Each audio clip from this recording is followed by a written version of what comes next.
Sail a boat and go back hundreds of years. Sail a boat and imagine you're discovering a new country, a new world. Sail a boat off Rhode Island and discover America, as the Pilgrim Fathers did in the Mayflower nearly 350 years ago. This is a replica of the sailing ship that carried them to New England. This could be nowhere but Plymouth, Massachusetts, where place names alone, and sentiments, betoken the early settlers' esteem for their country of origin. This is an English graveyard where the first colonists lie enshrined. Here's where at first they had to fight against the Red Indians to establish their base. Just try to rekindle the fire that there was in their Puritan hearts when they made their new home.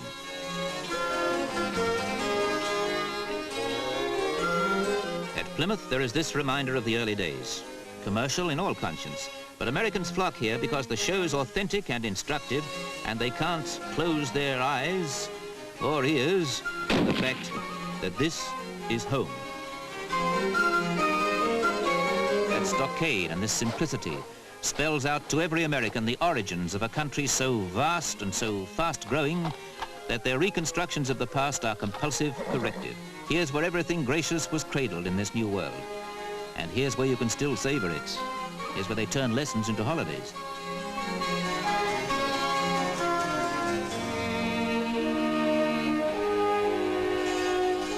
Nowhere in the whole wide world can they keep the past as pulsatingly alive as they do here at Sturbridge Village, Massachusetts.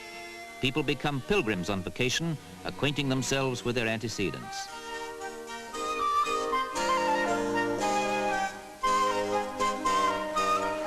This is a mecca for people bent on discovery, discovering past, present, and future.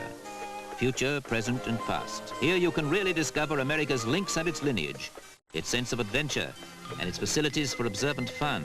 Here's where they bring museums to life, because this is a Tramway Museum in Branford, Connecticut. This, to your modern American, is memory lane. Ride on a dream back to the earlier days of city transport, here in a country that is shooting its way to the moon, and dwell on the thought.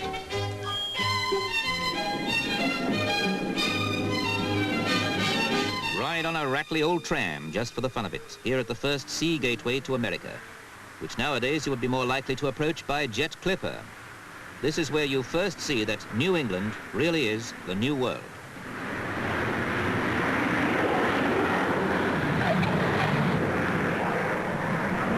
There's the grace and dignity in an aircraft's landing that you would expect to find at Boston, the most English city there is in the whole continent of America, yet the one that most stands for American independence and assures Americans of their identity. Here's where the Pilgrim Fathers first dug their roots, and here's where they established their difference and began building themselves into a great nation, with heroes like Paul Revere creating their legends. Here it could be England. Here you see it's America.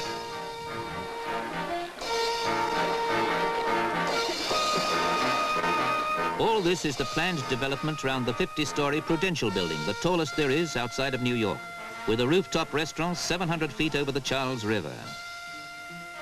Yet, like as not, you look down from the observation deck onto the traditional swan boats, still peddled round the public gardens.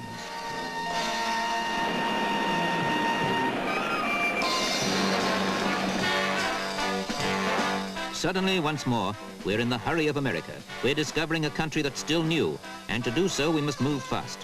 We move fast here under the flyovers that have imposed a pace on city life that long ago spread inland. For this is Hartford, a name transplanted from the old England, which now belongs where even street sweeping is automated, where skyscrapers are a reflection of a new conception of things. Yet it still retains taste and tranquility. For amidst all this, at a place called Cambridge, there's a university called Harvard.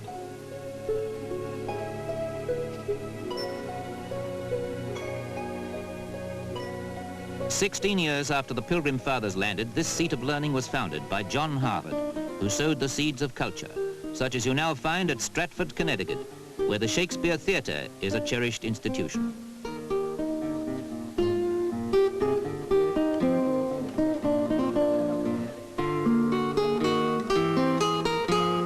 There's sometimes a sardonic flavor to the local art, as in this statue of bashed-up motor bumpers on show at Provincetown on Cape Cod, a place where sculptors and painters have made their own colony.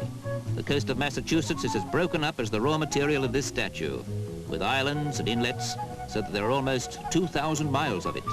Cape Cod is the headland that the artists chose.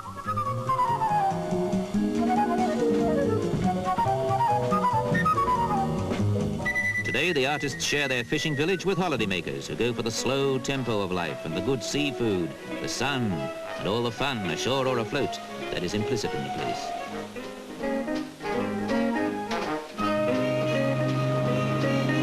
Here you find the simple life, as you do at Gloucester, the new Gloucester, famed not for a cathedral, but for luscious lobster and a great array of what the gourmets call the fruits of the sea. The things you discover here are succulent and sweet to eat.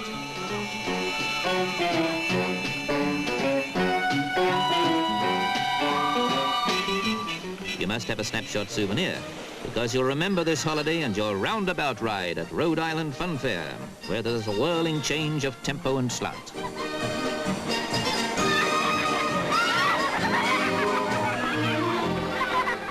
It's only the Yankee songs that remind you that this is the new world and not the old country, and that not so long ago this was danger land where you might be scalped. And today you discover you can still go off from here on what they call the Mohawk Trail. You're driving through land that's alive with stirring history. Here's where Massachusetts got its redskin name.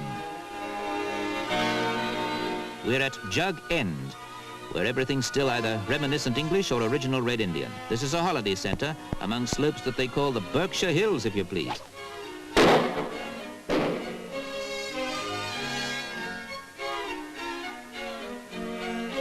Who said America was all rush and bustle? New York's just a 2-hour drive away, but you're in the Berkshire Hills with this exciting difference. Around the corner, instead of Matthew Arnold's Scholar Gypsy, you'll find yourself with Longfellow's Laughing Water.